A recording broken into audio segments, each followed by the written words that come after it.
आशा करता हूँ कि आप सब बहुत अच्छे होंगे। मेरा नाम है विवेकानंद मौर्य। स्टडी एवरीथिंग 2.0 में आपका बहुत बहुत स्वागत है। डियर स्टूडेंट, आज डिस्कस करेंगे class 10th and CERT mathematics exercise number 1.2 को।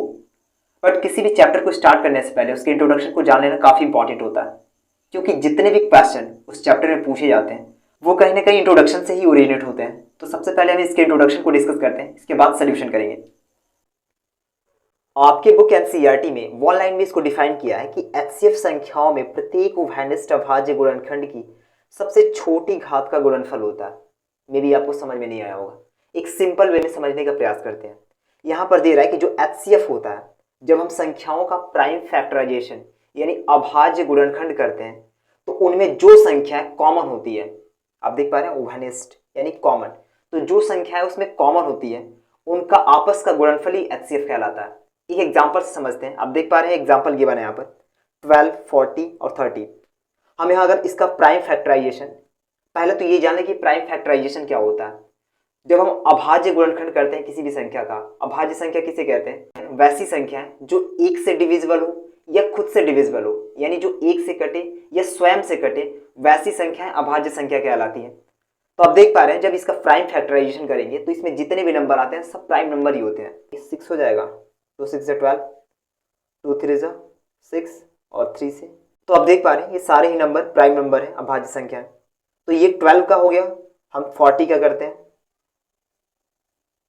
तो ये 20 हो जाएगा, 10, ये 5 हो गया और ये हो गया 1।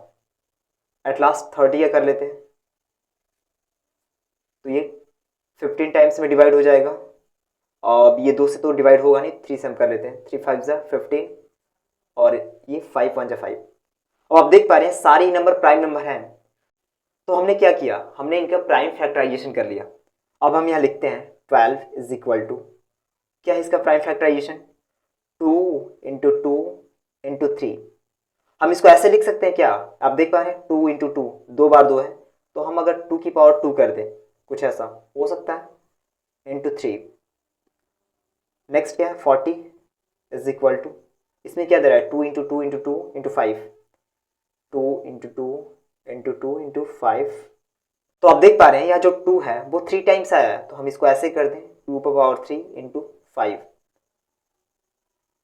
अब ये रहा 30, 2 इंटू 3 इंटू 5। यहाँ तो कोई पावर है नहीं, तो यहाँ 2 पर पावर 1 होगा, 3 पर भी पावर 1 होगा और यहाँ 5 पर भी पावर 1 होगा। एक चीज मैं क्लियर कर दूं कि कोई भी डिजिट होता है इस पर हमेशा पावर 1 होता है और 1 से मल्टीप्लाई होता है, इन दोनों को कभी लिखा नहीं जाता। आप करके देख लें किसी भी डिजिट में, ये तो आइडेंटिटी होता है जिसको तत्समक कहते हैं, यानी 1 का आप किसी भी डिजिट में मल्टीप्लाई करो वही नंबर आता है। तो इन दोनों को आप रिमेंबर रखें, वो चाहे वेरिएबल हो या कांस्टेंट हो, दोनों में ही पावर 1 होती है और 1 से मल्टीप्लाई होता है। तो आप देख पा रहे हैं सबकी पावर 1 होगी। अब क्या कह रहा था, ये बोला है कि एचसीएफ क्या होता है? संख्याओं में प्रत्येक का उभयनिष्ठ। अब आप देखिए यहाँ पर, तो इन तीनों में कॉमन कौन सा डिजिट है? कौन सा ऐसा डिजिट है कि जो तीनों में ही आया है? इसमें, इसमें और इसमें। तो आप देख पा रहे हैं जो 2 है वो तीनों में ही है, यहां भी है, यहां भी है, यहां भी। तो यानी ये क्या हो गया? हमारा उभयनिष्ठ हो गया।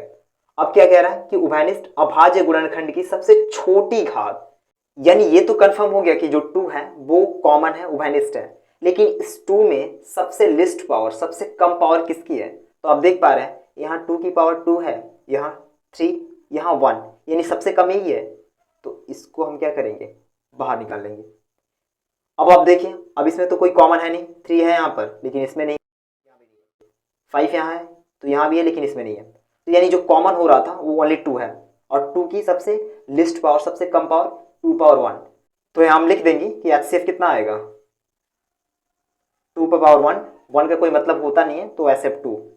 तो इस डेफिनेशन का मतलब यही है कि पहले हम क्या करें, किसी भी डिजिट का प्राइम फैक्टराइजेशन करें, उसमें से कॉमन ढूंढें और कॉमन में जो सबसे लिस्ट पावर हो, यानी जिसकी घात सबसे कम हो, वही हमारा एचसीएफ होगा। आपके बुक में इससे रिलेटेड क्वेश्चन दिए हैं तो आप इस पर प्रैक्टिस करें। नेक्स्ट है एलसीएम। हालांकि कुछ चीजें यहाँ इरेज हो गई है। एलसीएम का फुल फॉर्म होता है लिस्ट कॉमन मल्टीपल, हिंदी में बोले तो लघुत्तम समापवर्तक, या शॉर्टकट में लॉसर कहते हैं। यह कह रहा है कि एलसीएम यानी लॉसर संख्याओं में संबंध प्रत्येक अभाज्य गुणनखंड की सबसे बड़ी घात का गुणनफल होता है। यानी कि किसी भी डिजिट का हम प्राइम फैक्टराइजेशन ऐसे ही करेंगे, लेकिन यहाँ पर कॉमन की बात नहीं हो रही है। यहाँ ये नहीं कह रहा है कि उभयनिष्ठ होगा, यहाँ पर दे रहा है कि उस प्राइम फैक्टराइजेशन में जितने भी डिजिट आएंगे उनमें जो सबसे बड़ी पावर होगी, सबसे बड़ी घात की संख्या होगी, वो क्या होगा, उन्हीं संख्याओं का जो गुणनफल होगा वो एलसीएम यानी लसा होगा। आइए करके देखते हैं। हालांकि सेम डिजिट है यहाँ पर, आप देख सकते हैं, तो हम इसी को बेस मान लेते हैं क्योंकि हमने यहाँ कर रखा है। तो अगर हम यहाँ लिखें 12 is equal to 2 into 2 into 3, ये क्या था 2 पर पावर 2 इंटू 3, 40 का क्या था is equal to 2 into 2 into 2 into 5 is equal to 2 पर पावर 3 इंटू 5 पर पावर 1, यहाँ भी 1 कर ले रहे हैं। और ये 30 2 इंटू 3 इंटू 5, 2 पर पावर 1 इंटू 3 पर पावर 1 इंटू 5 पर पावर 1। अब अकॉर्डिंग टू डेफिनेशन क्या कह रहा है कि इन सभी संख्याओं का, इसमें कॉमन नहीं करना है, इन सभी संख्याओं में जो सबसे बड़ी घात वाली संख्या होगी उसी का गुणनफल लसा होगा। तो आप देखिए यहाँ पर इन सभी संख्याओं में कौन कौन से डिजिट हैं, तो हमको 2 दिख रहा है, 3 और 5, यही तो तीनों डिजिट हैं यहाँ पर। तो आप देखिए यहाँ पर कि इस 2 का सबसे मैक्सिमम पावर कौन सा है, तो आप देख पा रहे हैं 2 पर पावर 2, 2 पर पावर 3 और ये 1। सबसे बड़ी घात कौन सी है, ये वाली, तो हम इसको उठा लेंगे, यानी 2 पर पावर 3 इंटू कर दी। अब यहाँ 3 की हाईएस्ट पावर कौन सी है, तो आप देख पा रहे हैं कि यहाँ 3 पावर 1, यहाँ भी 3 पावर 1, यानी जो 3 की सबसे हाईएस्ट पावर है वो 1 ही है, तो यानी हम लिखेंगे 3 पावर 1 इंटू। अब आप देखें 5 की सबसे हाईएस्ट पावर कौन सी है, तो यहाँ भी 1 है, यहाँ भी 1 है, तो हम 5 पावर 1, दोनों जगह सेम है तो हम कोई एक ले लेंगे। अब सोल्यूशन करते हैं इसका। 2 पर पावर 3 का मतलब क्या होता है, 2 इंटू 2 इंटू 2, यानी 2 2 जा 4 2 जा 8 इंटू 3 पावर 1 का वही 3 और ये 5, मल्टीप्लाई करा दें तो 8 3 जा 24, 24 5 जा 120, यानी 120, 3 बटे 24, 24 बचे 120। तो ये क्या होगा, ये हमारा लसा होगा, एलसीएम होगा। तो कुछ यूं इनका एचसीएफ और एलसीएम किया जाता है। कुछ और भी रूल्स हैं, उनको भी देख लेते हैं।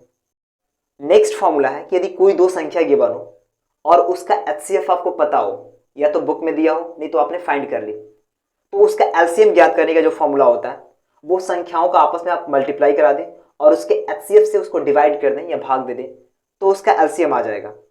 इसी का अपोजिट है कि यदि एचसीएफ पूछ रहा हो तो संख्याओं के गुणनफल में एलसीएम से भाग दे देने पर उसका एचसीएफ आ जाता है। एक छोटे से एग्जाम्पल से हम समझते हैं। मान लीजिए कोई दो संख्या 10 और 15 है और उसका एचसीएफ अगर 5 है तो एलसीएम फाइंड करने को बोल रहा है, यानी संख्या ये है और ये इसका एचसीएफ है। फॉर्मूला क्या है हमारे पास एलसीएम फाइंड करने का, कि संख्याओं का गुणनफल बटे उसका एचसीएफ, संख्याओं का गुणनफल बटे उसका एचसीएफ कितना होगा, 15 10 जा 150 होता है, डिवाइड बाई 5, फिर क्रॉस करें इसको तो ये 30 टाइम्स में डिवाइड हो जाएगा, यानी इसका जो एलसीएम आया वो कितना आया 30। ऐसे ही सपोज अगर इसका एचसीएफ पूछता कि एचसीएफ बताओ कितना है, हालांकि हमने यहाँ पहले ही लिख रखा है, लेकिन अगर एचसीएफ पूछता तो हम क्या करते हैं, इन दोनों का संख्याओं का आपस में मल्टीप्लाई करा के और एलसीएम से डिवाइड कर देंगे तो ये आ जाएगा। करके देखते हैं, 10 इंटू 15, ये रहा दोनों संख्याएं, बट्टे एलसीएम कितना है इसका, एलसीएम 30 है। सोल्यूशन करेंगे इसका, 15 10 जा 150 डिवाइडेड बाई 30, 0 से 0 और 3 5 जा 10 हो जाएगा, यानी 5। अब देख पा रहे हैं आया ना यहाँ पर एचसीएफ 5। तो ये रहा कि यदि कोई दो संख्या गिवन हो और उसका एचसीएफ या एलसीएम दोनों में से कोई एक दिया हो तो आप डेफिनेटली इस फॉर्मूले का यूज करके फाइंड कर सकते हैं। एक आखिरी रूल है कि दो संख्याओं का गुणनफल बराबर होता है उसके एचसीएफ और एलसीएम के गुणनफल के। कैसे, हम यहाँ प्रूव कर लेते हैं। जैसे हमने लिख रखा है कि दो संख्याएं 10 और 15 है, इसका एचसीएफ कितना है 5 और एलसीएम कितना है 30।